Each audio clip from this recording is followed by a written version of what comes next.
David Sedaris, dress your family in corduroy and denim. Us and them. When my family first moved to North Carolina, we lived in a rented house 3 blocks from the school where I would begin 3rd grade. My mother made friends with one of the neighbors, but one seemed enough for her. Within a year, we would move again, and as she explained, there wasn't much point in getting too close to people we would have to say goodbye to. Our next house was less than a mile away, and the short journey would hardly merit tears or even goodbyes, for that matter. It was more of a see you later situation, but still I adopted my mother's attitude, as it allowed me to pretend that not making friends was a conscious choice. I could if I wanted to. It just wasn't the right time. Back in New York State, we had lived in the country with no sidewalks or streetlights. You could leave the house and still be alone. But here, when you looked out the window, you saw other houses and people inside those houses. I hoped that in walking around after dark, I might witness a murder, but for the most part, our neighbors just sat in their living rooms, watching TV. The only place that seemed truly different was owned by a man named Mr. Tomkey, who did not believe in television. This was told to us by our mother's friend, who dropped by one afternoon with a basket full of okra. The woman did not editorialize, rather she just presented her information, leaving her listener to make of it what she might.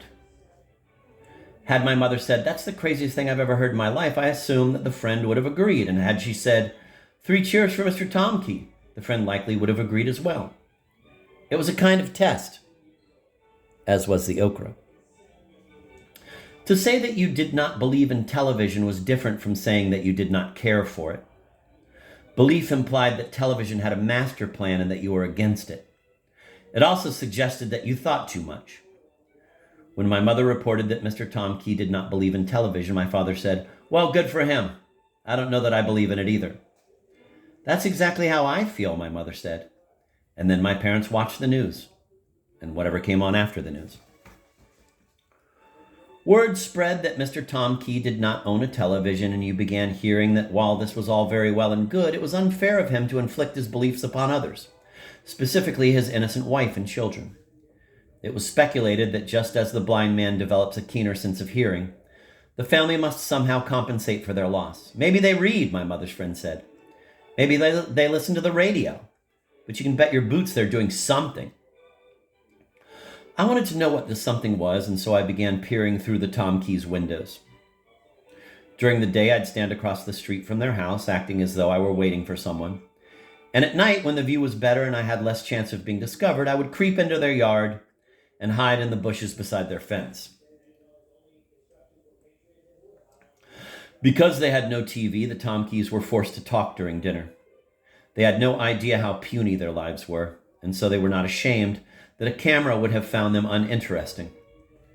They did not know what attractive was, or what dinner was supposed to look like, or even what time people were supposed to eat. Sometimes they wouldn't sit down until 8 o'clock.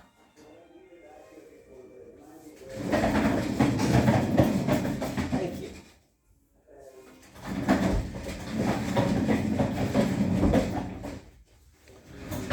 Sometimes they wouldn't sit down until 8 o'clock, long after everyone else had finished doing the dishes.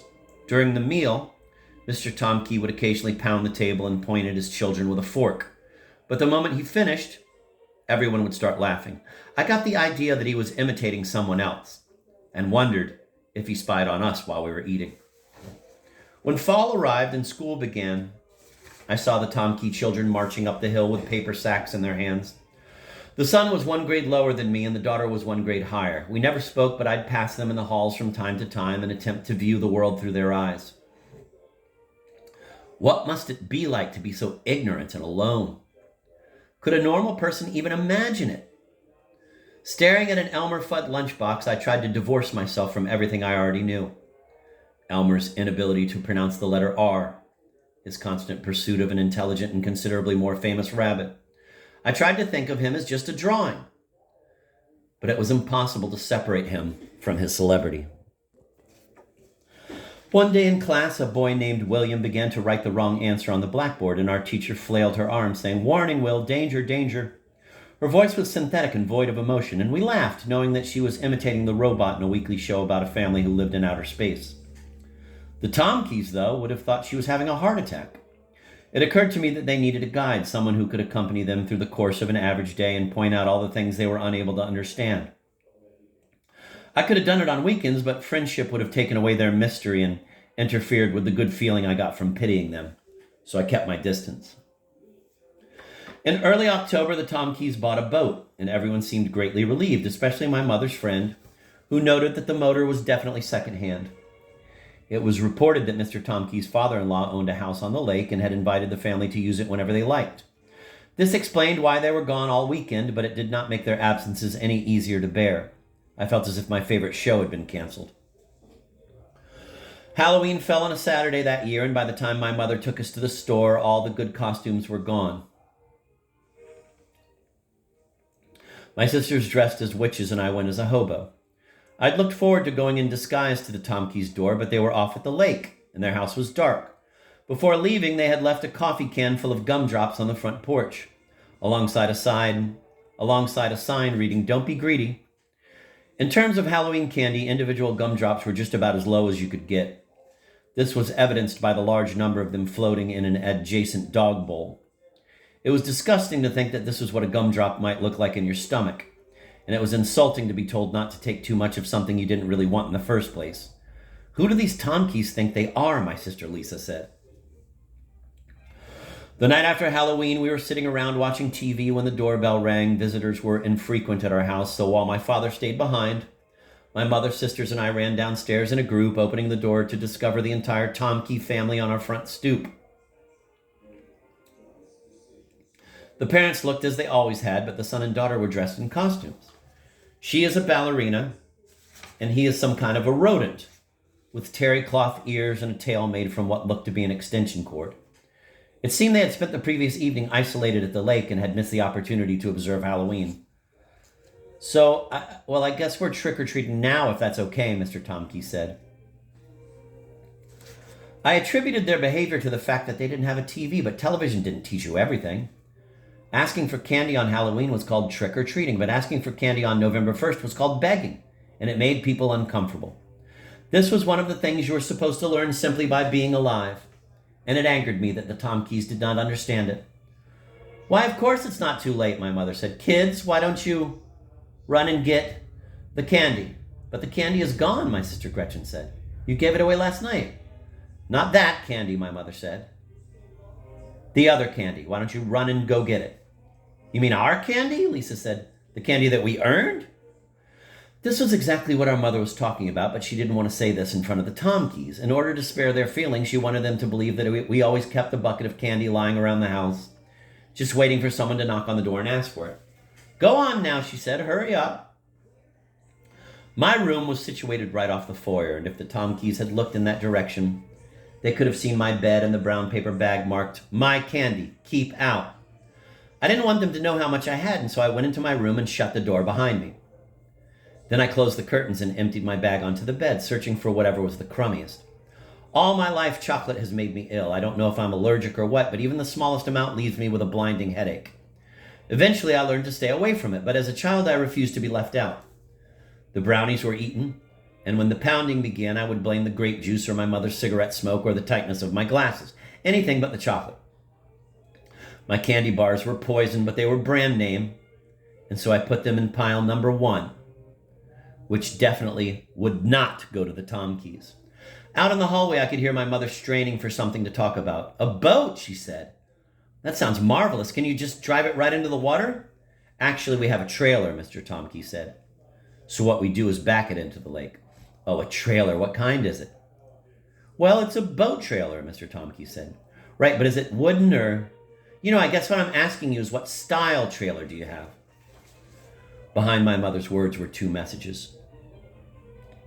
The first and most obvious was, yes, I am talking about boat trailers, but also I am dying. The second, meant only for my sisters and me, was, if you do not immediately step forward with that candy, you will never again experience freedom, happiness, or the possibility of my warm embrace.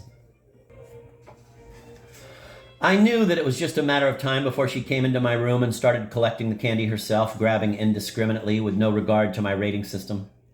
Had I been thinking straight, I would have hidden the most valuable items in my dresser drawer, but instead, panicked by the thought of her hand on my doorknob, I tore off the wrappers and began cramming the candy bars into my mouth, desperately, like someone in a contest. Most were miniature, which made them easier to accommodate, but still there was only so much room, and it was hard to chew and fit more in at the same time. The headache began immediately, and I chalked it up to tension. My mother told the Tomkeys she needed to check on something, and then she opened the door and stuck her head inside my room. "What the hell are you doing?" she whispered. But my mouth was too full to answer. "I'll just be a moment," she called, and as she closed the door behind her and moved toward my bed, I began breaking the wax lips and candy necklaces pulled from pile number 2. These were the second best things I had received, and while it hurt to destroy them, it would have hurt even more to give them away. I had just started to mutilate a miniature box of Red Hots when my mother pried them from my hands, accidentally finishing the job for me. BB-sized pellets clattered onto the floor, and as I followed them with my eyes, she snatched up a roll of Necco wafers. "Not those," I pleaded, but rather than words, my mouth expelled chocolate, chewed chocolate, which fell onto the sleeve of her sweater. "Not those, not those." She shook her arm, and the mound of chocolate dropped like a horrible turd upon my bedspread. "You should look at yourself," she said. "I mean, really look at yourself." Along with the Necco wafers, she took several Tootsie Pops and half a dozen caramels wrapped in cellophane. I heard her apologize to the Tomkeys for her absence, and then I heard my candy hitting the bottom of their bags. "What do you say?" Mrs. Tomkey asked, and the children answered, "Thank you." While I was in trouble for not bringing my candy sooner, my sisters were in more trouble for not bringing theirs at all. We spent the early part of the evening in our rooms. Then one by one, we eased our way back upstairs and joined our parents in front of the TV. I was the last to arrive and took a seat on the floor beside the sofa. The show was a Western, and even if my head had not been throbbing, I doubt I would have had the wherewithal to follow it. A posse of outlaws crested a rocky hilltop, squinting at a flurry of dust advancing from the horizon. And I thought again of the Tomkeys, and of how alone and out of place they had looked in their dopey costumes. "What was up with that kid's tail?" I asked. "Shh," my family said. For months I had protected and watched over these people, but now with one stupid act they had turned my pity into something hard and ugly. The shift wasn't gradual but immediate, and it provoked an uncomfortable feeling of loss. We hadn't been friends, the Tomkeys and I, but still I had given them the gift of my curiosity. Wondering about the Tomkey family had made me feel generous, but now I would have to shift gears and find pleasure in hating them. The only alternative was to do as my mother had instructed and take a good look at myself. This was an old trick, designed to turn one's hatred inward, and while I was determined not to fall for it, it was hard to shake the mental picture snapped by her suggestion. Here is a boy sitting on a bed, his mouth smeared with chocolate. He's a human being, but also he's a pig surrounded by trash and gorging himself so that others may be denied. Were this the only image in the world, you'd be forced to give it your full attention, but fortunately there were others. The stagecoach, for instance, coming round the bend with a cargo of gold. The shiny new Mustang convertible. This teenage girl, her hair a beautiful mane, sipping Pepsi through a straw, one picture after another, on and on until the news, and whatever came on after the news.